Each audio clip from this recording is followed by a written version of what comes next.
Welcome back to the Heat Check Podcast Live. It is Tuesday, February 28th, 2023. I'm your host, Chris Patrick, and with me as always are my wingmen, Mr. Michael Benjamin and VSP Tallman. How are you guys doing on this last day of February? Doing amazing, man. We got a big day tomorrow, so I'm just chomping at the bit and super excited to chat about everything. But Tallman, what's good, man? How you feeling? What's going on, guys? Was it KD tomorrow? Just kidding, I knew that. Yeah, how long ago did we trade for him? That feels like forever ago. Yeah, it's just taken a very long time. Finally hitting the court tomorrow in his debut against the Charlotte Hornets in Charlotte. No LaMelo Ball. He's out for the season with a fractured right ankle, was it, I believe? Horrible injury. You hate to see it. It almost looked like a non-contact injury. He kind of tripped himself up. But we're not here to talk about LaMelo Ball. We got a pretty big slate for you guys tonight. We're going to talk ASU hoops here real briefly and their tournament push coming up. Of course, the Phoenix Suns and Kevin Durant. And coming at you with a little bit of Arizona Cardinals talk and what's going on with them as they roll through this offseason and get prepared for the 2023-2024 campaign. But let's go ahead and get right into it. First of all, we saw on Saturday, I think it was, February 25th, ASU was down in Tucson taking on the Arizona Wildcats, the U of A Wildcats, and we got an incredible buzzer beater from beyond half court to seal the victory for the Sun Devils 89-88. Man, I remember you guys were blowing up my phone. I wasn't watching that game, but I think some of you guys were keeping tabs on it. What you obviously went back and watched it. What did you think, Mike? It was crazy, man. I didn't get to watch the majority of it. I got off of work and then was listening to it on the ride home. It seemed like U of A was keeping pace, basically 6 to 8 point lead. ASU would cut it back. And in the college game, man, it's just not as efficient, lots of missed shots. But the last thing I got home, kind of settled down for a second, and then I was like, oh, shoot, I got to turn this on and see the end of it. And as I turned it on, ASU was up by 1. And U of A drove to the basket and finished. And that's when there was like 29 seconds left. And we kind of saw what happened after that. But just crazy. I think they were saying it was the first time that ASU has actually won in Tucson at McHale Center in about a decade.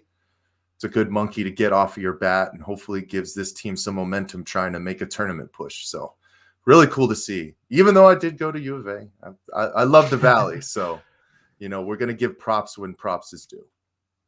That's right. And I find myself kind of rooting for U of A when they're in the tournament and ASU's stuck on the outside looking in. But hopefully looking like there's a possibility they'll both be in the tournament. I know you mentioned getting over that hump of winning down there in the McHale Center. Tallman, right before we launched, you were bringing up a stat. You said ASU's never won the Pac-12 championship or the Pac-10 championship? Yeah, now it's the Pac-10, right? No, I was really shocked. I didn't know that. I mean, I ran through the list and it was like Arizona, UCLA, blah, blah, blah. But like I didn't know that they've never won it. I mean, the school's been around for how many fucking years? Long time. Too many to Long count. time. Yeah, I mean, I guess I should have known that, but I did not. It was impressive. Now, I don't know what our shots look like to break that streak of not winning any champion titles, because as we know, we got 2 tough matchups, or ASU has 2 tough matchups coming up in UCLA on Thursday, March 2nd, and then USC on Saturday, March 4th. But I think the big game that everyone has their eye on is this one with UCLA coming up here in a couple days. Obviously, they are the 4th seed in the nation, looking very strong right now. Tom, and I hate to kick this back over to you, but what did you say the score was the last time these 2 squads met? Oh man, you put me on blast right there. I exited out of it. I think it Without was UCLA. UCLA 74-62. Yeah, there you go. Awesome. So, I mean, a 12-point game, honestly, on paper doesn't look that close, but sometimes, final scores don't tell the full story. So hopefully we can keep carrying this momentum into that game. I know I'm going to share some thoughts from him, but I was talking to our resident Valley Sports Plug contributor and ASU expert, Ben Miller, and kind of getting his take on what he thinks ASU's basketball's path forward looks like. And he's thinking, or maybe more so hoping, that UCLA is kind of looking into the future and not too much worried about this game against ASU. You know, they're pretty much already a lock for the tournament. They're going to have more efforts to be made in the next month or so rather than this game on Thursday. Not to mention they have a big matchup themselves against U of A on Saturday. So, Mike, do you buy into that at all? The possibility of UCLA maybe not taking this game as serious when they come out on Thursday? I think you have to a little bit. I mean, the focus is in the future, not just with that matchup with U of A, but the Pac-12 tournament, trying to shore up your seeding for the March Madness tournament. I mean, I think right now the two teams from the Pac-12 that are already locked are UCLA and Arizona.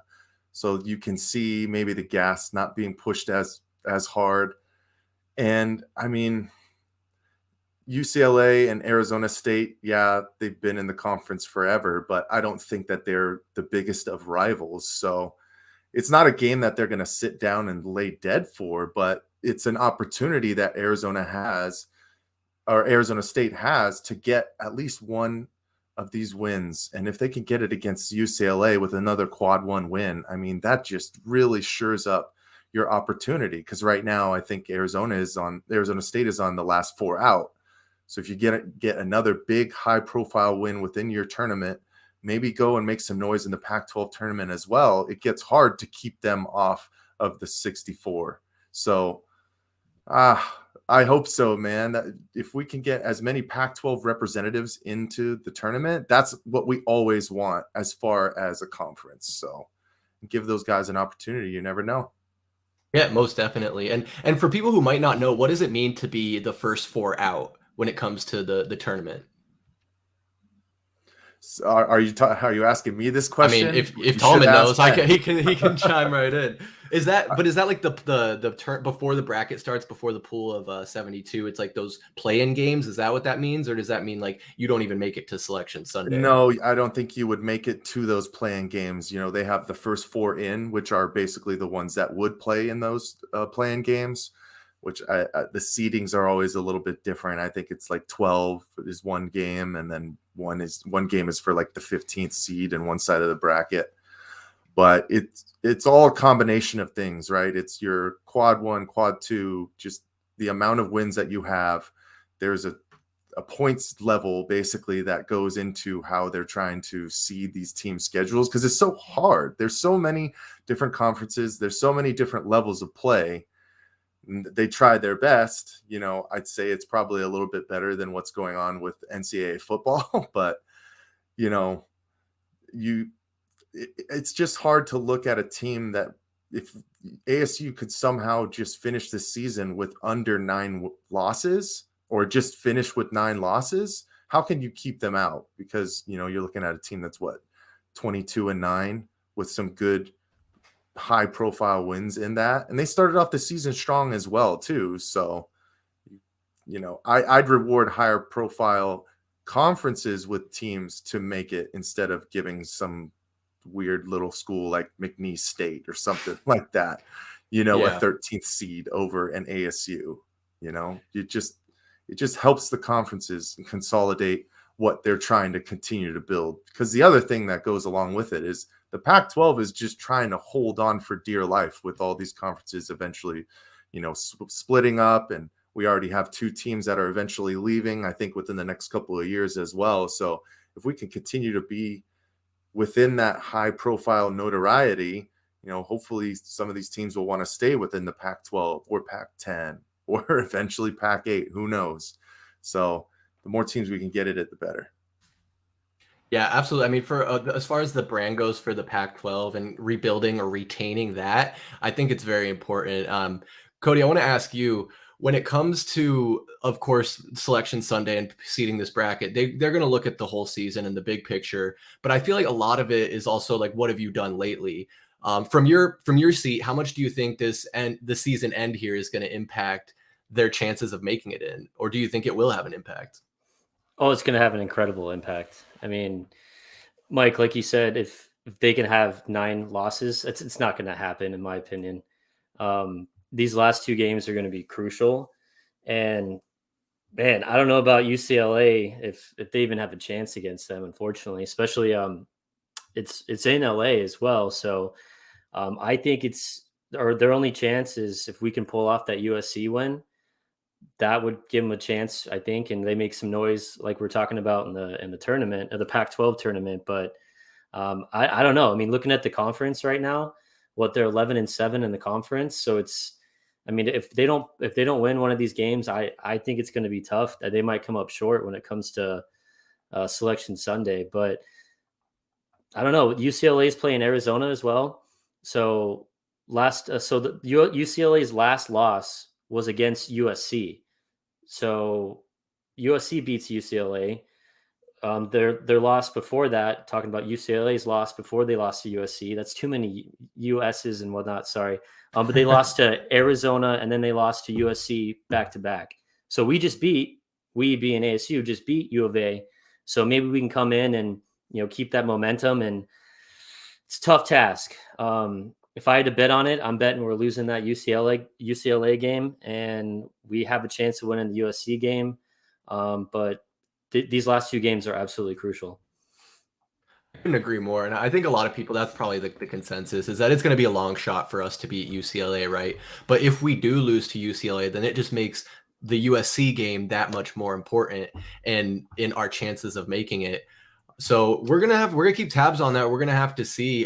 Before we jump off this topic, though, I did just want to share some of Ben's thoughts about this USC game or UCLA game coming up. He mentioned that given how we've played after big games, he's worried about UCLA since they are bigger than U of A. But if we play again like we did in Tucson, then we can turn it into a rock fight, really take them down to the wire, play tough. Things to watch out for will be foul trouble and how effective UCLA's big men can be at stopping ASU from offensive rebounds and in the paint.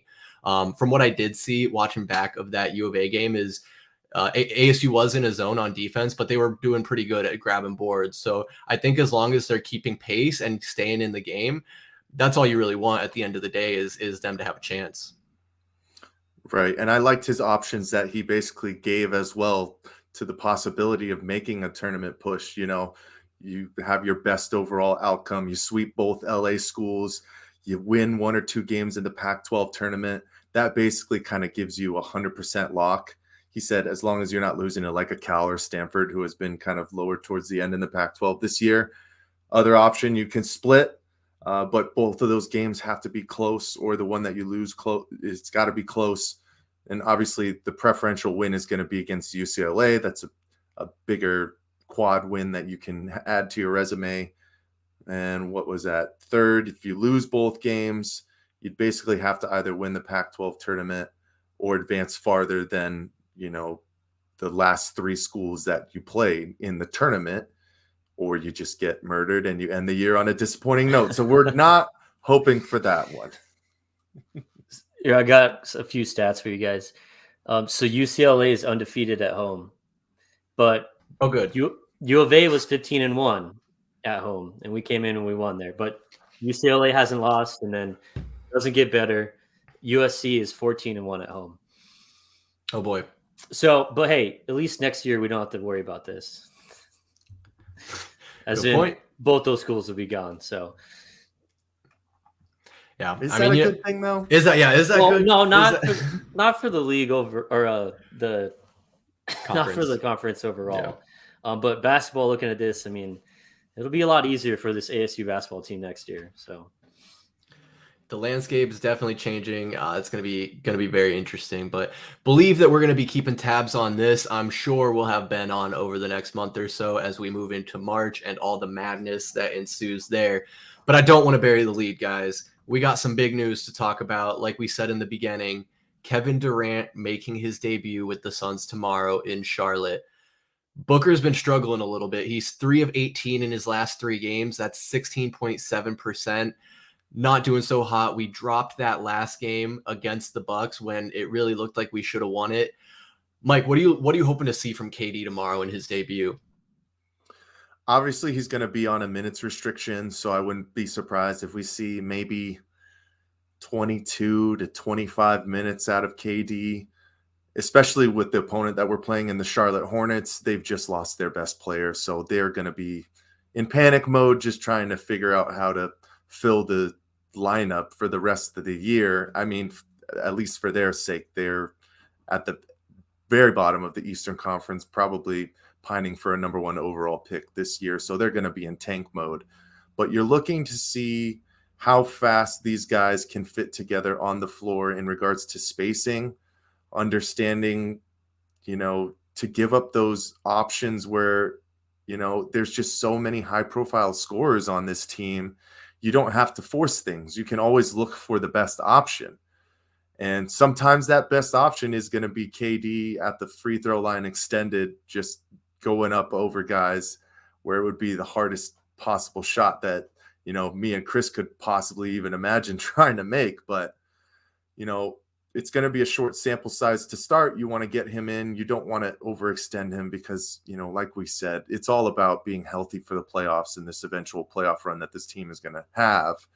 You hope to win some games going down the stretch to stay within the top half so you can have some, home court advantage throughout the playoffs. But I don't think that is the preference for this team. It's just about taking these last 21 or 22 games, figuring out how everybody fits together. And I think it's going to come to fruition faster than most people can imagine. So, like I said, I'm just chomping at the bit for tomorrow. I can't wait to see him in that, purple and orange. It's going to be crazy. I think it's fair to say that you're speaking for all Suns fans in saying that. I know we've all been chomping at the bit. We've been seeing all the promotional stuff the Suns are putting out, him shooting shots in warm-ups, those sideline views. It seems like he's already starting to integrate with these guys. But I mean, I don't know what else you expect him to do. He already does have some familiarity, of course, with people on the team. He came over with TJ Warren, played with Book and Chris Paul on Team USA, and I believe was coached by Monty Williams in Oklahoma City briefly at some capacity. But Tallman, there's some people that are expressing concerns about how quickly this team will be able to gel for this eventual playoff push. Is that a concern of yours, or do you think they'll get it together pretty quick?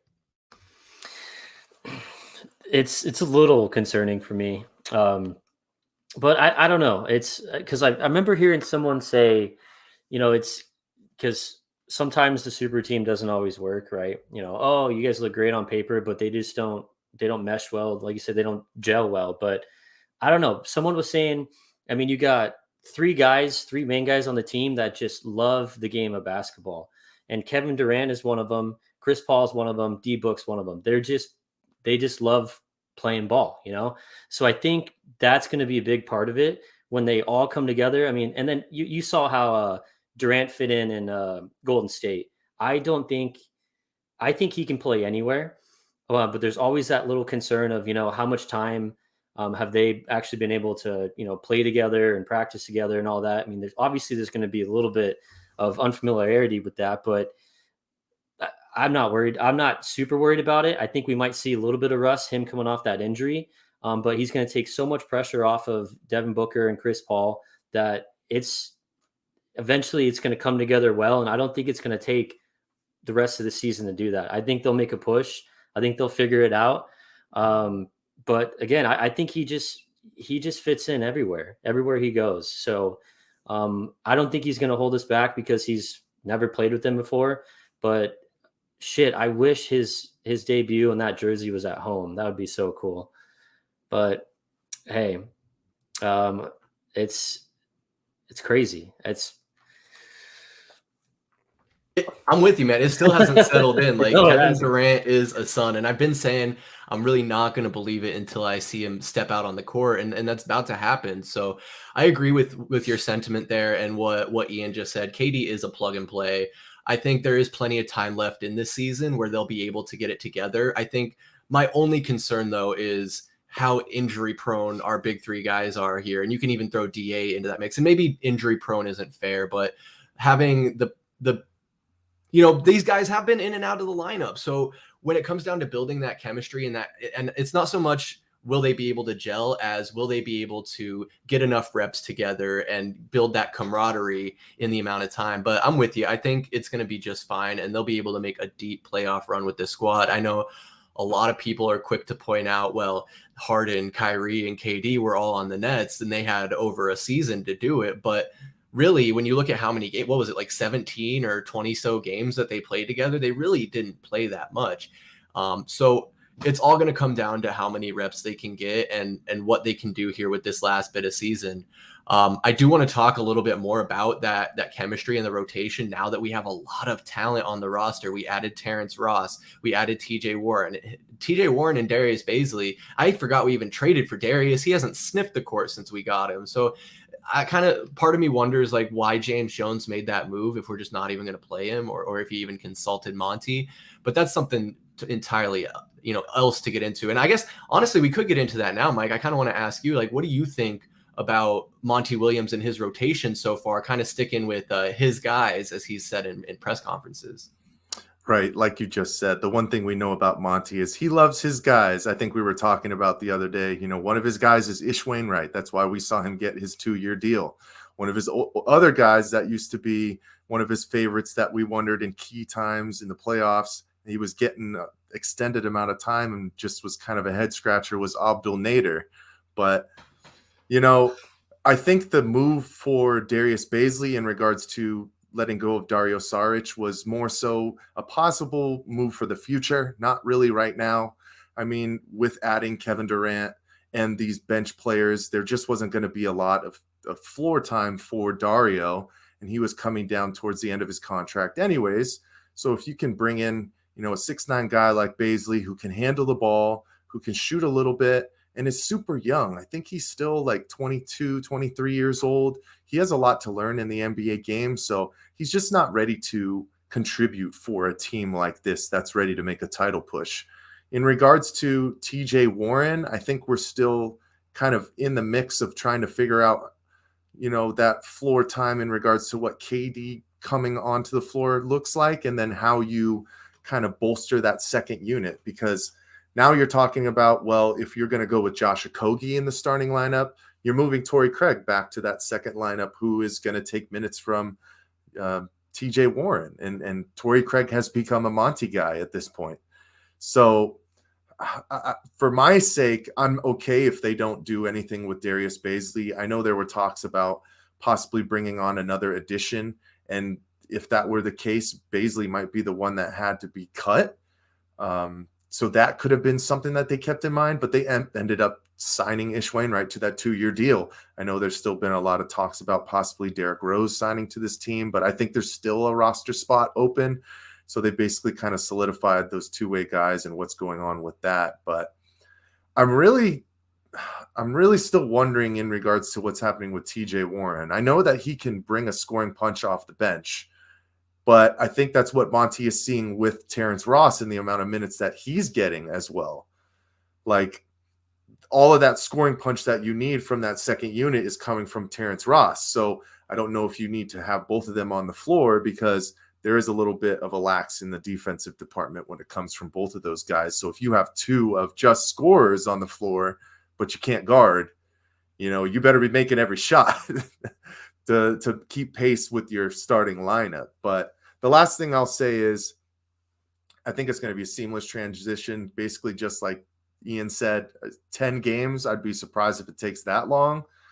The two people I'm not worried about mixing with him is Chris Paul and Devin Booker.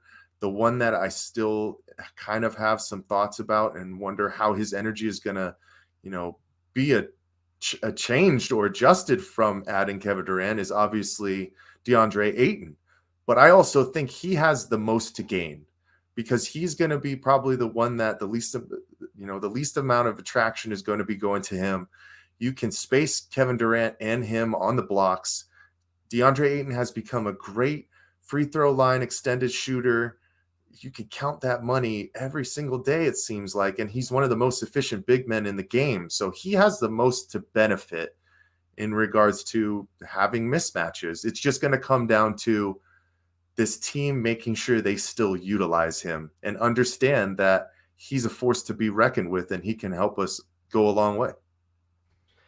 And in bringing up DeAndre Ayton there, you do have me thinking a bit. I mean, I know I don't know how accurate the reports were in the offseason, but the rift between Monty Williams and DeAndre Ayton was kind of a narrative. I mean, with the amount of money you're paying him, and he is a talented player. I know we rag on him a lot, but that's because we have high expectations of him and we know what he shows that he's been capable of at times.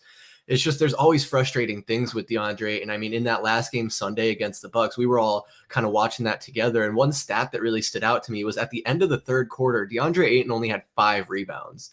In my eyes, that's just absolutely unacceptable. I think he ended up at the end of the game having double digits. He had 10 or 11 boards.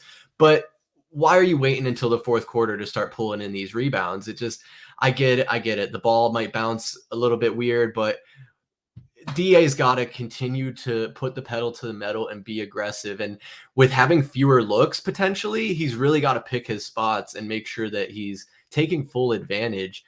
I think you're absolutely right. I mean, we do have this deep bench, and guys like Torrey Craig and Josh Okogie have been stepping up. I'm looking here at my new favorite website, StatMuse, and in just the last 5 games, Josh Okogie's averaging 17.2 points, 6.2 rebounds, and nearly 2 steals. Like, that's what you want to see. I mean, Tallman, out of all these new additions, and you can even throw Josh Okogie in there, who do you think is really going to play the biggest role, coming off the bench for this team going forward? Oh, the bench. I was going to say whoever is in that 5th spot is going to make or break us in a sense. Coming off the bench, I would say, man, they're all. Well, and while you think about that, not to cut you off, but that's a great point. Like that 5th slot, I think that could be ever changing depending on who's playing well at the time. I mean, I think when the trade went down, everyone kind of was like, well, TJ Warren, right? He's going to be in there. But then Torrey Craig's still getting the start. Yeah, it's looking like Okogie. Or it looks like he deserves that chance to come in. Coming off the bench, it's either going to be TJ or Ross. I mean, especially when we go in the playoffs, it's your depth. I mean, they're not, people at the end of half of the bench is not even going to play. In a sense, you're going to tighten it up, and we're going to be playing a lot more minutes. But I got to say, Okogie at number 5, or that 5 spot, not number 5, as that 5th starter, I think is something that they should really keep riding, because, like you said, that average the last, I don't know, you said 5 or 10 games. Yeah. But I mean, we got to see some life out of TJ, because he's got the talent. I mean, I saw Kruger made that comment that TJ's looked a little less athletic after his injury, but I mean, he can score, and we need that guy that can score. But then also that surprising play with Ross, getting that like Mike said, that only spark off the bench has been him. Because I mean, Torrey Craig, I mean, he stepped up. He's been playing some good defense, but I mean, I don't know. I mean, the guy he can't score. No, I mean, you're right. I did kind of botch the quote there a little bit. Monty in the press conference said there's just a lot of guys to play in regards to why TJ Warren hasn't really been sniffing the floor. And it's kind of true. I mean, we do have great depth now, which is a concern of ours. I think if you go back, we were expressing concerns about that earlier in the season. But Mike, I want to ask you, when it comes to these rumors about adding Derrick Rose, he hasn't, I think I saw over the weekend, he isn't really looking for a buyout from New York. So that might be more of a one-sided interest on the Suns' part. But then Ian mentions rumors of Melo. And if you're a millennial, that's Carmelo Anthony. If you're Gen Z, that's LaMelo Ball. But we're talking about Carmelo Anthony. Do you think it would benefit the Suns to add these aging superstars who, again, add to the injury-prone nature of that, what that comes with? Well, I'll start with D Rose. I think the thought process in regards to bringing another point guard in is just insurance for campaign. He's missed extended amount of time, multiple times this year. He just came back. He had a nice, first game back against Oklahoma City. But, from what we heard is if it's one wrong step on that foot, like it could be the rest of the season that he's out. So I think that's just what you're looking at. I think Derrick Rose would do what you would need him to do in that second unit. Bring a little bit of a scoring punch, but control the pace, get the ball to our shooters, and make smart plays, because he's a super veteran in this league now. I've been very impressed what he's been able to do with the back end of his career, and still stay relevant and make, teams, push for playoffs. So, but when it comes to Melo, I don't want him anywhere near the Phoenix Suns, man. I mean, we already have enough scoring punch off the bench, and he doesn't play a lick of defense, so I don't want him anywhere near here. I know you talk about those guys, it's kind of like maybe last hurrah, give him an opportunity, but what is he going to do? You want him to take minutes over TJ Warren, who's not playing? You want him to take minutes over, Torrey Craig or Terrence Ross, who are, Torrey Craig is already a Monty guy. Terrence Ross is becoming a Monty guy. And it sounds like they kind of promised him minutes in regards for him to even sign here. So I don't think that's an addition that you need for this team. We just already have enough scoring. If you're thinking about bringing anybody else in, it's just for insurance policy or adding extra defense, because we got enough firepower as it is. Yeah, and that's a great point, bringing him in as an insurance policy, because not only is Campaign having that nagging injury, but every year in the playoffs, it seems Chris Paul is limping or grabbing at a knee or an elbow or something that's going to keep him out. So you don't want to get into a position where you're in the second round or even in the conference final or even in the finals, God forbid, and one of your point guards or both your point guards go out, and then you're left with Point Book. I mean, I don't think we're out of luck if that's the case, but you do, like you say, want that insurance policy. I mean, Landry Shamet, 6th man of the year. Has Landry Shamet been sniffing the court? I think he's still out with injury at the moment. Oh, that's right. So, I mean, and that's another guy. I mean, he's been with this unit for a couple seasons now. What do you do if he comes back in? He had some good stints filling in. Obviously, it didn't translate to wins earlier this season, but he had some huge scoring output games. And like you said, it's becoming too many people that we have to play, which is just crazy to think about from where we were at one point, only having 8 to 9 guys being able to dress because everybody was hurt. And we were like, at that point, like, why don't we sign Melo? I mean, we literally need anybody. So bring somebody in. But, maybe those guys just knew we had to, ride this one out until we could get to the trade deadline and, bolster this thing up for the playoff run. So these are good problems to have at the end of the day. So I'm just okay where we are. Absolutely. I mean, I think I can speak for myself in saying that a month or so ago, I was feeling a little bit nervous, a little bit maybe of like, what are we going to do? Do I still trust James Jones? And all of a sudden here, it's really, really starting to come together, and we're being propelled or forced into the national media conversation, which is what we've always wanted. More or less, but it is interesting to see these names floated around: Derrick Rose, Carmelo Anthony. I've even seen LaMarcus Aldridge expressing interest of coming out of retirement. You're talking about the buyout market, like adding a guy like John Wall. I don't know if they're done. I think they could be, but if they add one more piece, I'm okay with that also. But before we go on and talk Arizona Cardinals, Tallman, I got to get, of course, a betting perspective from you here. When it comes to tomorrow, if you're placing a same game parlay, are you taking Kevin Durant over or under 25 points? Oh, man. Under. I'm taking under. Mike mentioned it earlier. He's going to have a short leash. He's going to be on restriction. So I'm going under on that one, and I hope I'm wrong, but I don't know. That game, it screams we're going to be up by 20 at halftime, and I don't know if I'm even going to bet on it. And I say that now, I'm probably going to bet on it, but I'm taking under. If you said 20, over under 20, I would go with over. Yeah. I think that he wants to come out and make a presence right off the bat. And I think he's been ready for the past week and a half, right? He was just biding his time. Probably better to not have him come back against the Bucks, even though he probably would have helped us win that game. You think to yourself, wow, the Suns, they had an opportunity and we almost put it to the Bucks. We just kind of faltered at the end. And we didn't have Kevin Durant, which is crazy, but the Bucks didn't have Giannis. So it was just kind of tit for tat in regards to that. But I think he's going to come out firing. They're going to get him really heavily involved early. But like Tallman said, I mean, this one could be, out of hand early to the point where most of our guys are playing 23 minutes after that. And Bismack Biyombo is playing 25, 28 minutes, Exactly. So if it was 20, I'd say over. 25, I'm a little iffy. I'm with you there, Tallman. I might just for shits and giggles go with an over, but I Yeah, feel like he ends with 23, 24. So he's just right in the middle there.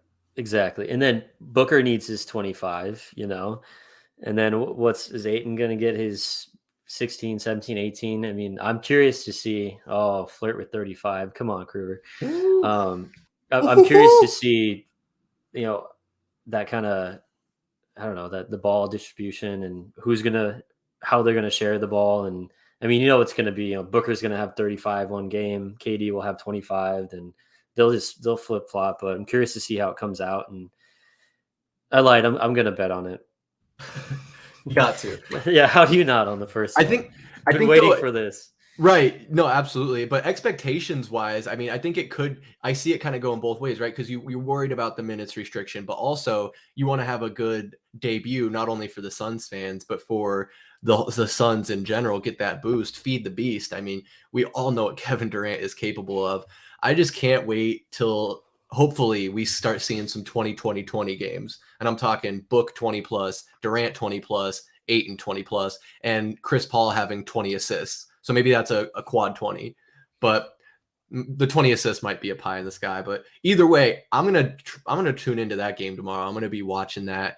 It's gonna be a historic night for the Phoenix Suns, and all eyes on Kevin Durant and the Phoenix Suns tomorrow. And just really excited to see what we can do here with the last couple months in the NBA season. So, fellas, the Arizona Cardinals offseason is in full swing. We got a GM, Monty Austinfort. We got a head coach, Jonathan Gannon.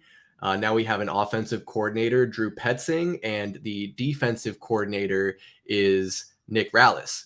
These guys have all been introduced. They're still filling out some position coaches here and there, and we'll get some more news on that in the coming days, I'm sure. Knowing how this usually goes, the day after we do a live stream, there's some major breaking Valley news. So be on the lookout, follow our social medias, and we'll keep you in tune. But Mike, how are you feeling about the building of this coaching staff so far? You know what? I've been impressed, man. And I've been impressed with these press conferences, specifically for Rallis and Petzing. One thing that I noticed very at the beginning was, Jonathan Gannon's not going to leave his guys out to dry. He was right there with them. Those are his guys. He's riding with them. And Nick Rallis, for a 29-year-old guy, just had a very strong presence, no nonsense, seemed like he's ready to go. He understands what he wants.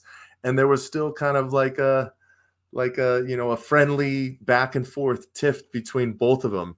And you can tell that they have a good relationship. So I think that's just a great thing that's going to help for this team, as we turn the corner and start to build this franchise going into a different direction. Drew Petzing, 36-year-old, still a little bit younger on that side. But, one thing that Jonathan Gannon said, he's not looking at age. He's looking at, can you do your job?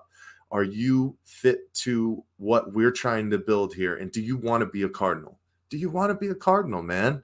That's the main thing that this team needs, because when you have such a big change, I mean, we've seen Adrian Wilson. He just went over to the Carolina Panthers.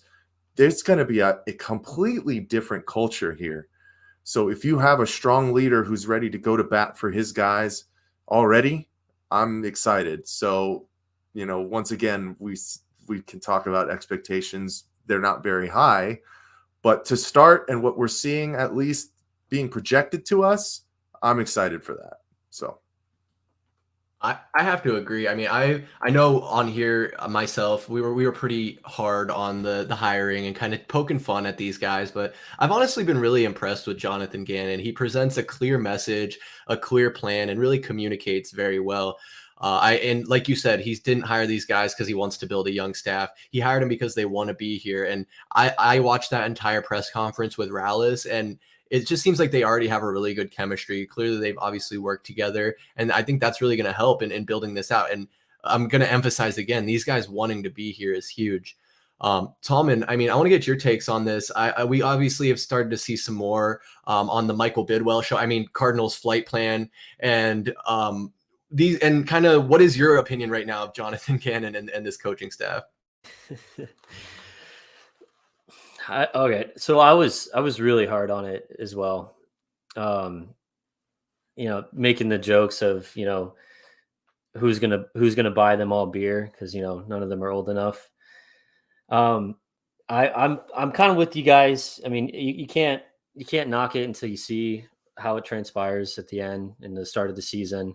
The one, I guess, positive takeaway that jumps out to me is it's starting to feel again like an actual NFL franchise where you have a head coach come in and he brings in his guys, and it's not a coach coming from or a coach that's never been in the league and a GM's creating a staff for him. So that's good positive. We have that again.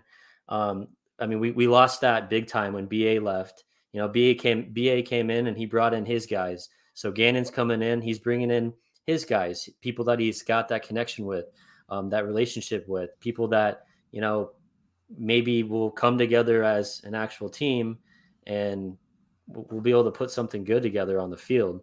So age is a little scary, or I shouldn't say age. Doesn't matter how old you are. It's experience. The experience is a little scary, but I guess I can't really talk shit until we see what happens. And I really right now, I mean, fuck Gannon right now. It's what is Monty Ossenfort going to do in this offseason? Because he's got a lot of work to do. So right now it's the Monty show, and we need to figure out what this team's going to look like, because he's picking up a crappy team and he's going to have to try to make it a lot better with not a lot of room to work with that cap being so big, being so small. But I don't know. It looks like they're going to keep Jeff Rogers too, who is our special teams coordinator. Hopefully he can stick around. That'd be good. But also curious to see some of these position coaches if what changes they're going to make there. But very young, it's scary, but I mean, hey, we're starting to look like an actual NFL team again. Yeah, and I like what you highlighted there as far as him being able to bring in his guys, like we saw with BA, but we didn't see with Kingsbury. Kingsbury looked nervous and out of place from day one, and he had to have Keim build out his whole staff. And we may never know what the full story is of what happened there in the last couple of years of that regime. But we wiped the slate clean, like you just mentioned there, the special teams coach, keeping a couple guys around, but a lot of change around the building, and hopefully change for the better. But we really won't know until the games start being played week one. But you're right. It is the Monty Ossenfort show. There is a lot of work he has to do in building out this roster and a lot of questions. So I do want to dive into some of that right now. I was watching a press conference he was giving today at the NFL Combine, and some really good questions were floated out there. One of them being about adding competition, specifically at the quarterback position. And he mentioned that he thinks it's good to add competition at all positions. And Mike, I just do you read into that as maybe bringing in someone to challenge Kyler for the starting QB position, and maybe from my perspective, maybe going as far as drafting a quarterback? I think so. I mean, like we've said, Kyler Murray isn't a Gannon guy. He's not an Ossenfort guy, right? So they're trying to build this team to their standards. And, I know that Michael Bidwell has said that his high-profile quarterback is Kyler Murray. We understand that, but I don't think competition ever hurts at a professional level, because it just keeps those juices going, and understands that if you don't work and you don't put in the time and effort to your craft, there's always somebody out there that is willing to do it and work twice as hard as you. They might not have all the skill sets that a Kyler Murray does, not the legs that he has, not the ability to throw the football, but if they work and they show that they can get the job done, I mean, how does competition hurt anybody? And that's what this team needs. We've had too many divas out here for too long. We've had too many guys just shouting and getting into matches. I mean, one of the other things that we heard about Cliff Kingsbury, in the past couple of seasons is that the season would go along and he doesn't have any conversations or discourse with certain guys or certain coaches or this kind of stuff. Like, that can't happen with a franchise. You guys have to be on somewhat of the same page, at least communicating what you didn't do or what your viewpoint is to get you to that point. So if you have guys coming in who are going to push each other at each position, it's going to make these guys work and get to that next level where this team needs to go. So it's going to be really interesting to see who gets re-signed, who gets, brought back. Is Byron Murphy going to get extended again? What's going to end up with going on with D-Hop? It sounds like kind of Austin Ford is on the same page as most Cardinals fans. He's out the door. We're going to try and get some kind of capital for him. And then who are we going to take at 3? Who's going to be there to start? Because I think that's going to be the big key splash that this team is going to have to make to show, okay, what is this team all going to be about? And if they end up taking a Will Anderson or Jalen Carter, that means that they're going to build from the defensive line and hopefully the offensive line out, which we know the game of football is won in the trenches. And we've been trying to win with all of these pretty pieces out on the outside, a nice new tight end, a high profile receiver. Well, if Kyler Murray can't stand up and is being sacked 4 times a game and eventually tears his ACL, you find out where you are. So you have to build inside out. So, but to answer your question, Chris, competition should always be invited if you're a professional, because it makes you work harder than, the next guy to make sure that your spot is there. Yeah, and I totally think that's a great strategy. You welcome the competition, and you don't want Kyler to be too comfortable. I think there could be something to say for maybe he did feel comfortable knowing that he got the big deal, he was the guy, and that's why they brought in Cliff and drafted Kyler. It was so they could be the duo made in heaven.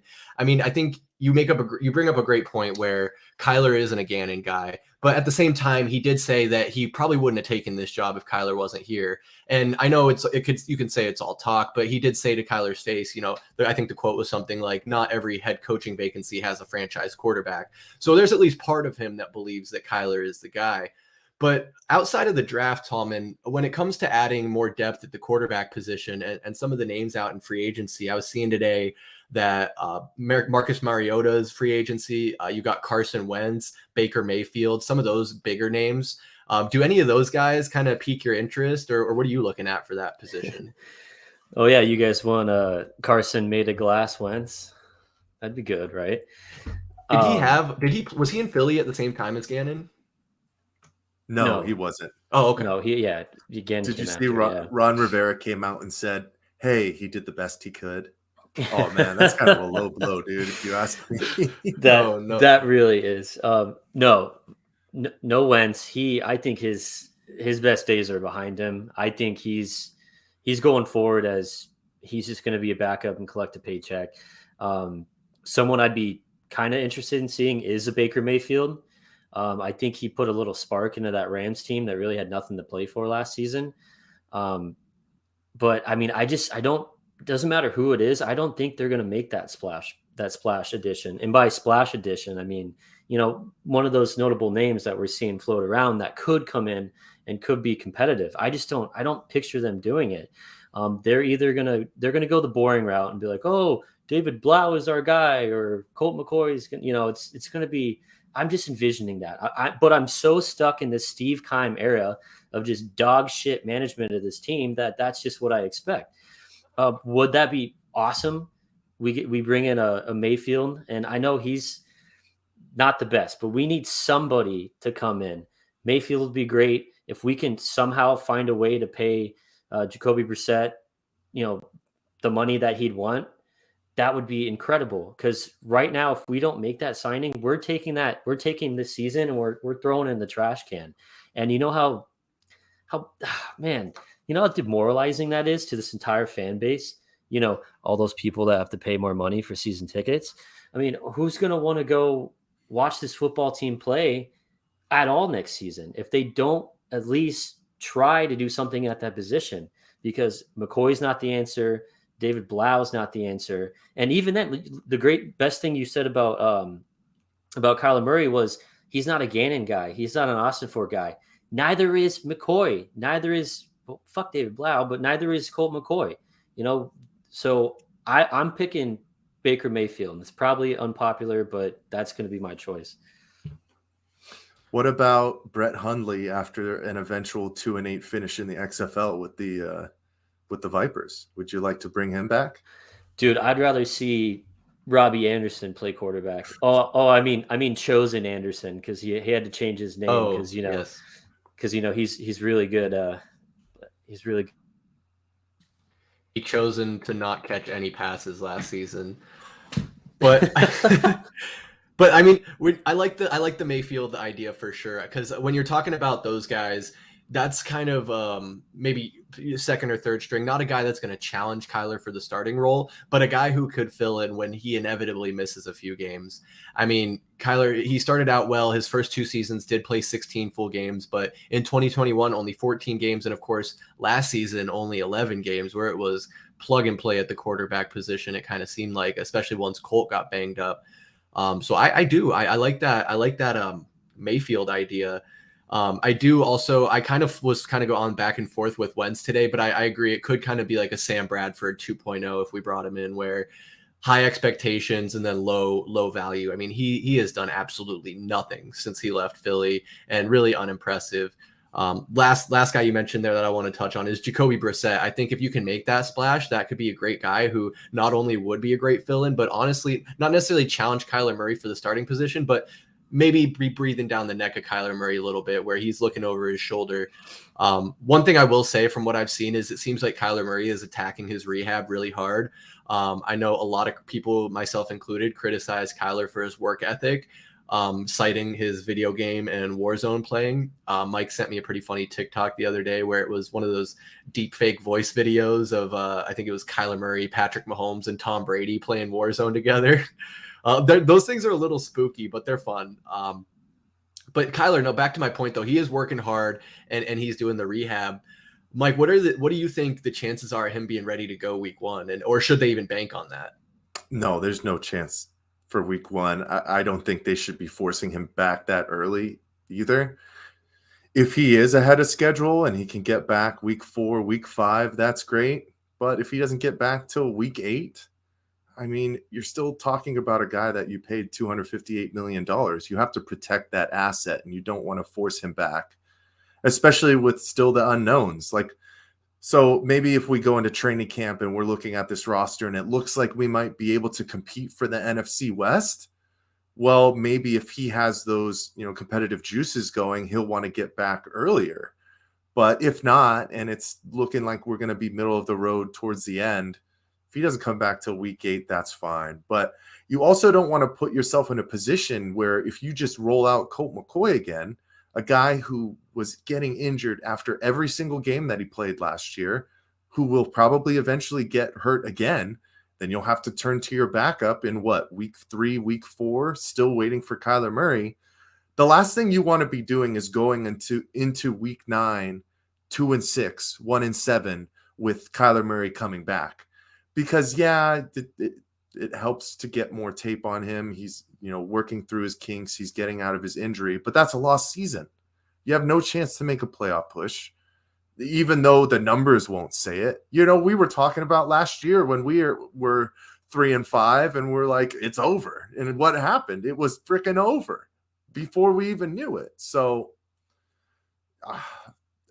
you just have to go outside of what we have in regards to the quarterback room and bring in somebody else to hopefully go 500 for the first 8 weeks and keep this team in somewhat of contention to the point where when Kyler Murray comes back, he might be able to help us go on a miraculous run. But it would be miraculous is the key word at the end of the day. There's still 0 to low expectations for this team next year unless we get some amazing free agent signings. But like Tallman already said, our cap is looking bleak. So we just got to make do with what we have right now and keep building for the future. Right, especially with the whole new staff and a lot of roster turnover that's going to happen.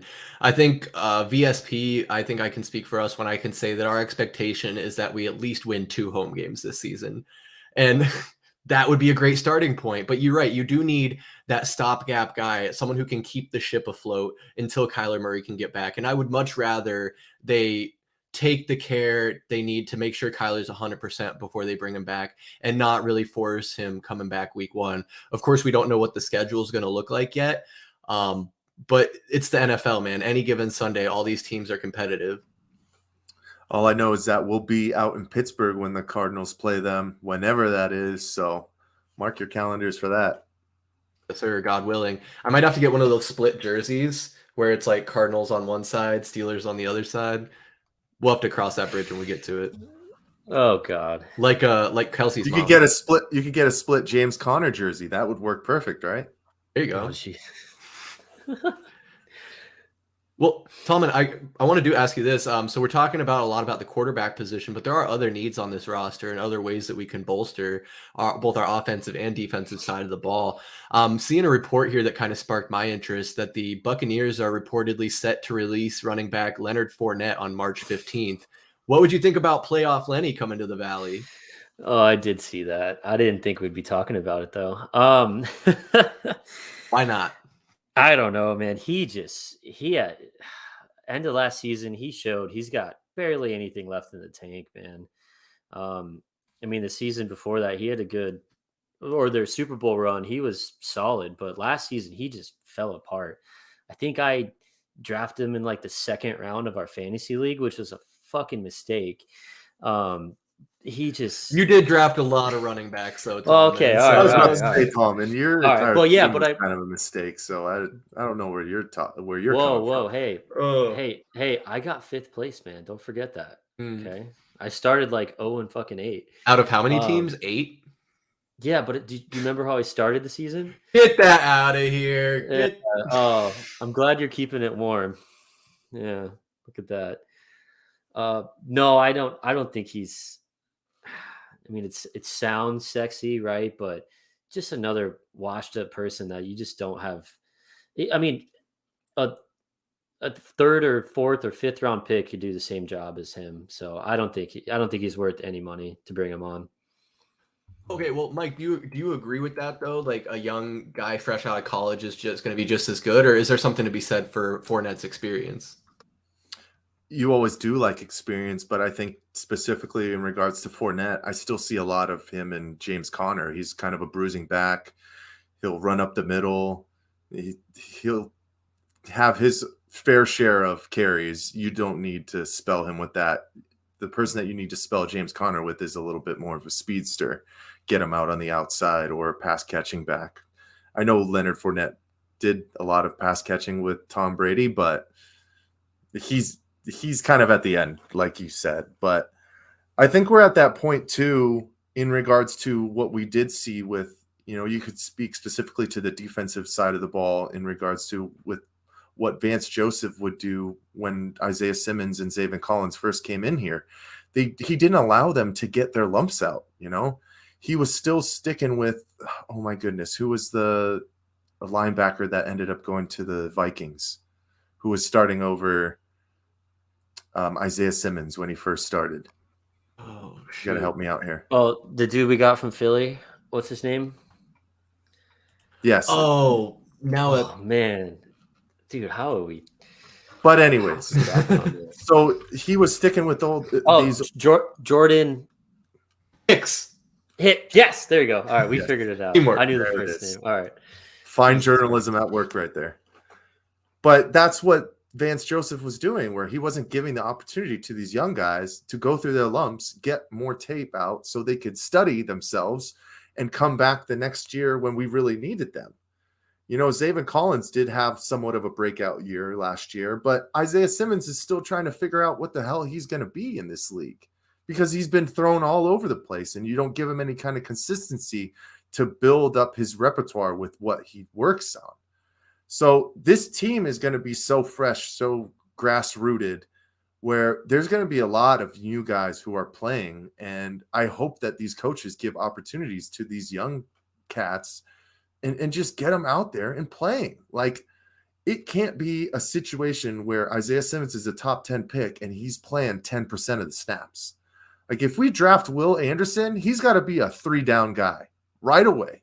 It doesn't matter what kind of production you really get out of him. You need to give him those opportunities to learn and build from there. Instead of just trusting these old broken down veterans who are kind of capped out and are just getting you mediocrity at the end of the day, So same thing with Zach Ertz. Once he got hurt, it was probably the best thing for Trey McBride because it forced him into the situation and is going to be getting him ready for next year. So. Yeah, no, that's a great point, and that really, I really think from that perspective, the Cardinals are in a unique position where we have no expectation of making the playoffs or a Super Bowl or anything even close to that. Where it's different from last year. I mean, I remember sitting in this seat last year thinking, "Dang, we got a lot of talent on this roster. We got J.J. Watt, DeAndre Hopkins, Kyler entering his 4th year. Like, we're gonna do some damage," and then just dropped a complete dud of a season on us. So now going into this season, we have next to no expectations. Like we mentioned, just win 2 games at home. So I really like it from that perspective and agree that get these young guys their reps, man. Even if we only win 3, 4, 5 games, whatever it is. I mean, I hope we win more than that. But if that's all it is, if these guys can get their reps and build on that to start getting not only camaraderie, but the experience under their belt, I mean, let's go for it. So we talked the player side. I want to talk real quick. We mentioned so far liking the offseason moves of bringing on Austin Fort and the coaching staff, but specifically when it comes to that GM position, like you kind of said at the top of the show, Mike, we did see the Carolina Panthers hire our very own Adrian Wilson as the VP of player personnel. And big congrats to him. I mean, that's awesome. I think he does have ties to Carolina and the Panthers. We do love Adrian Wilson here. I remember him winding up the siren, getting games going for us. But do you think that the Bidwell made a mistake by not having him be the GM and taking Austin Fort instead, or are you cool with Monty? And you want to take this one? Yeah. Very, very cool with Monty. It needed to be an outside guy. We needed new culture. I mean, just it would have been scary if Wilson got that job. No offense to him whatsoever, but it had to be an outside guy. We needed to, like we've said 1,000 times already, needed to be completely destroyed, and then we needed to completely rebuild it with a whole new culture, whole new guys at the top. So I'm really glad it's not Wilson, and I wish the best of him out in Carolina. But Monty all day. That was definitely had to be an outside guy. Like, and you're nodding your head there. It sounds like you agree. Yeah, Tallman, you hit the nail on the head. It was time to clean house, right? And Adrian Wilson has been working in a player personnel, spot for a number of years now. If you can remember, he was the one who was hugging Larry Fitzgerald after that 2015, win in overtime against the Packers.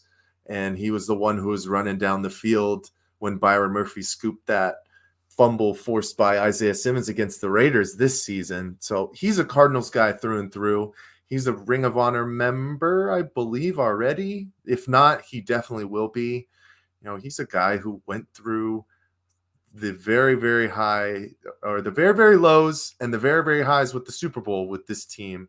So he understands, the ebbs and flows of the NFL, but he was around Keim for a number of years. When you're around somebody for that long, some of their stuff kind of just incorporates into your personality without you even knowing it. So it was time to clean house, and all good with bringing in Austin Fort and, saying your goodbyes and, giving the proper gratitude to him that you have to as an all-time Cardinals great. But very happy we didn't sign him as the GM, to be honest with you. I would have been in shock, to be honest with you. Yeah, and I agree. I think it would have kind of signaled of maybe potentially it being more of the same, which isn't necessarily fair to Adrian Wilson. I think he could have done a good job potentially, but a fresh start, new faces, I think it's good for the organization. And Mike, you're right. Adrian Wilson is in the Cardinals Ring of Honor. He was inducted on September 27th, 2015. So it's been a while. But But guys, as we're wrapping up the show here and talking about the Arizona Cardinals, Tallman, I'll kick it to you first. Do you have any a wish list or anything you want to see the Cardinals do specifically this offseason? Oh shit, dude! I don't know if we have enough time for my full wish list, but Give us the cliff yes. notes. Oh, you got it. Sign, retain, somehow keep Zach Allen. Sign, retain, somehow keep Byron Murphy. Dude, good luck with the offensive line. We have 9 free agents. Somehow make us proud, surprise us, do something. That's probably the biggest weakness this team has right now. But we need those 2 guys on defense, and man, we need a facelift at offensive line. And please just bring in somebody, bring in a quarterback, give us a chance, give us something to look forward to. Bring in a quarterback that's going to be trying to show off and come in and try to play. He's going to play this season for a starting job with a different team. Somebody that has a little bit left in. Please just give us a chance this season. That's all I want for Christmas. That's fair. I like it. No, and those are great points. Mike, what about you? All he wants for Cardinals Christmas That's right. His minimum 4 wins. Dude, I'll go right off the top. Exactly with Tallman. Got to re-sign Zach Allen, because it sounds like whoever we do go with the number 3 pick, or if we trade back, I think we're going to go with some kind of D lineman, whether it be on the interior or a linebacker who will come off the edge. And Zach Allen has grown a lot these last 2 years, specifically working with J.J. Watt. And he was coming into his own before his injuries. So bring him back. He's going to keep growing and keep, becoming a force that we were hoping when we drafted him out of Boston College. I'd love to get another cornerback or 2 back in here. No disrespect to Marco Wilson or any of those other guys. It just seems like we've always had one high-profile cornerback and then just who knows around them. Just sure something up on the outsides. Figure out what you're going to do with Isaiah Simmons, whether it be bringing him off the edge or putting him back to safety. No more corners, no more slot corner. I don't want it. I don't want him majority of the time going on one-on-one matchups with tight ends. That's just not where you have him put out for success. And then on the offensive side, I'd love to see a bigger bodied wide receiver who can go up and catch 50-50 balls. Doesn't have to be all speedsters, doesn't have to be all short guys. You need to have some differentials in your weapons, That's what I'm hoping for this year. And then obviously, the last one was offensive line, but we will figure out what the hell is going to happen with that. But cross your fingers. My goodness. At least no Rodney Hudson. So move forward and figure that one out first. Yeah, no, you guys absolutely nailed it. I think the offensive line is huge.